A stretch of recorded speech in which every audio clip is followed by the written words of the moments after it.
Hi hello friends, welcome to ரிப்சிரியல் YouTube channel. நம்ம இன்றைக்கி நல்ல சுவையான மட்டன் குழம்பு எப்படி செய்யலான்னு பார்க்கலாம். இந்த மட்டன் குழம்பை தோசை, இட்லி, பரோட்டா, சப்பாத்தி, இடியாப்பா இதுக்கெல்லாம் ஊற்றி சாப்பிட்றப்ப டேஸ்ட்டாக இருக்கும். அதுக்கு முன்னாடி நீங்கள் இந்த சேனலுக்கு புதுசுன்னா மறக்காமல் ரிப்சிரியல் சேனலுக்கு சப்ஸ்கிரைப் பண்ணிக்கோங்க. இந்த சேனலில் cooking videos, travel videos, restaurant ரிவ்யூஸ்லாம் நம்ம சேனலில் இருக்குது. ஸோ உங்கள் சப்போர்ட் எப்போவுமே எனக்கு வேணும். இப்போ வாங்க மட்டன் குழம்பு எப்படி செய்யலான்னு பார்க்கலாம். ஃபர்ஸ்ட் அதுக்கு தேவையான பொருட்கள் என்னன்றது பார்த்துடலாம். நான் இன்றைக்கி 1 kg மட்டனை டர்மரிக் பவுடர் போட்டு நல்லா வாஷ் பண்ணி வச்சுருக்கேன். அதை இப்போ குக்கரில் போட்டு அது கூடவே ஒரு small tomato, ginger garlic paste, சீரகம், கொத்தமல்லி இலை, உப்பு போட்டு நல்லா ஒரு 8 விசில் விட்டு வேக வச்சுருக்கேன். அப்புறம் பிக் ஆனியன் ஸ்கொயராக கட் பண்ணி வச்சுருக்கிறேன். ஸ்மால் ஆனியன் இருந்துச்சுன்னா இன்னும் டேஸ்ட்டாக இருக்கும். அப்புறம் டொமேட்டோ, புதினா, ஜிஞ்சர் கார்லிக் பேஸ்ட், துருவின தேங்காய், சீரகம், chilli powder, coriander powder, turmeric powder, triple C பவுடர்லாம் ஆட் பண்ணணும். இந்த த்ரிபிள் சி பவுடர் தான் இந்த மட்டன் குழம்புக்கு ரொம்ப இம்பார்ட்டன்ட். த்ரிபிள் சி பவுடர்னால் என்னன்னு நான் ஒரு வீடியோவே போட்டிருக்கேன். அது எப்படி பண்ணுறது, என்னென்ன ரேஷியோவில் எடுத்துக்கணும், எதுக்கெல்லாம் யூஸ் பண்ணணுன்றது சொல்லியிருப்பேன். அந்த வீடியோவை டிஸ்கிரிப்ஷன் பாக்ஸில் ஆட் பண்ணுறேன், மறக்காமல் செக் பண்ணி பாருங்கள். கருவேப்பிலை, கசகசை, சோம்பு, தாளிக்கிறதுக்கு தேவையான கடுகு, கருவேப்பிலை, தேவையான அளவுக்கு உப்பு எடுத்துக்கணும். அப்புறம் மட்டன் குழம்புக்கு பொட்டேட்டோ ஆர் கத்திரிக்காய் ஆட் பண்ணால் ரொம்ப நல்லாயிருக்கும். என்கிட்ட பொட்டேட்டோ இருந்துச்சு, ஸோ அதை இந்த மாதிரி தோல் சீவி கட் பண்ணி வச்சுருக்கிறேன். ஃபர்ஸ்ட்டு ஸ்டவ் ஆன் பண்ணிவிட்டு ஒரு பேன் எடுத்துக்கோங்க. பேன் நல்லா ஹீட் ஆனதும் அதில் 2 டேபிள் ஸ்பூன் ஆயில் ஊற்றிக்கோங்க. ஆயில் சூடானதும் 1 டீஸ்பூன் பெப்பர், 1/2 டீஸ்பூன் சீரகம், அப்புறம் ஸ்கொயராக கட் பண்ணி வச்சுருக்கிற 4 மீடியம் சைஸ் ஆனியன், அதோட கொஞ்சம் கருவேப்பிலை போட்டு நல்லா வதக்கணும்.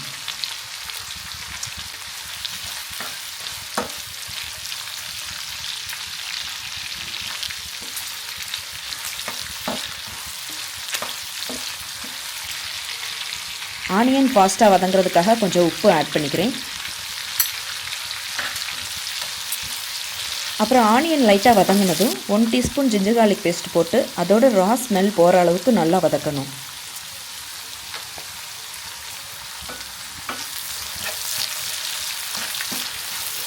ஜிஞ்சர் கார்லிக் பேஸ்ட்டு நல்லா வதங்கினதும் 3 மீடியம் சைஸ் டொமேட்டோ, அதோட கொஞ்சம் புதினாவும் ஆட் பண்ணணும்.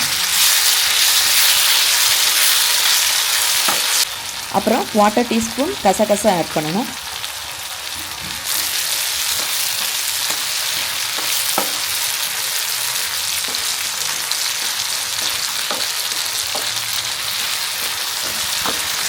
இதெல்லாம் நல்லா வதங்கினதும் கடைசியாக chilli powder 2 tablespoon, turmeric powder 1/2 teaspoon, coriander powder 2 tablespoon, triple C powder 1 teaspoon add பண்ணி நல்லா மிக்ஸ் பண்ணணும்.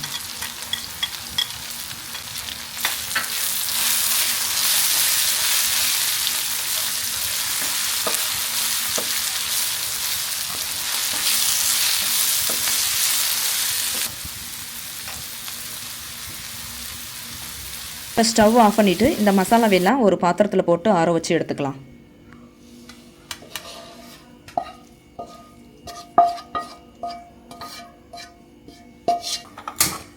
அந்த மசாலா ஆறுறதுக்குள்ளே அகைன் ஸ்டவ் ஆன் பண்ணிவிட்டு 1/2 மூடி துருவின கோகோனட், 1 டீஸ்பூன் சோம்பு போட்டு ப்ரௌன் கலர் வர ட்ரை ரோஸ்ட் பண்ணணும்.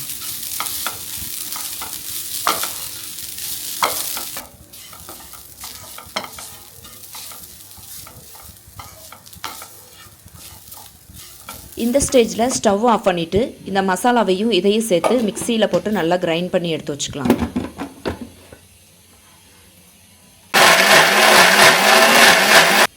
இந்த மாதிரி மையாக அரைச்சி வச்சுக்கணும். இப்போ ஸ்டவ் ஆன் பண்ணிவிட்டு ஒரு குக்கரில் வேக வச்ச மட்டன், கட் பண்ணி வச்சுருக்கிற பொட்டேட்டோ, அப்புறம் அரைச்சி வச்ச மசாலா எல்லாத்தையும் போட்டு வாட்டர் ஆட் பண்ணி பொட்டேட்டோ வேகிறதுக்காக ஒரு 10 to 15 மினிட்ஸ் வரை நல்லா பாயில் பண்ணணும். A few moments later.